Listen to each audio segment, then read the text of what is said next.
Hi mga kanibors! Kalbo na po ang Don Nicolo. O yan ang kalbo na po ang aming Don Nicolo mga kanibors. Dami kasi niyang mga kati-kati sa balat eh. Pinala namin siya sa vet para magamot. Hindi nito ayan. Pinakalbo. Kaysa yung kapal na kasi ng balahibo nito. Nikolay na to eh. Ano ba ginagawa mo, Nikolay? Hoy, Nikolay, umayos ka, ha?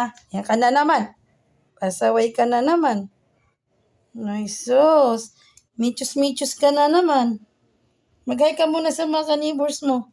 Wala po akong ulam mga kanibors. Binambayad sa vet at pinangbayad sa groom. Kaya wala na po.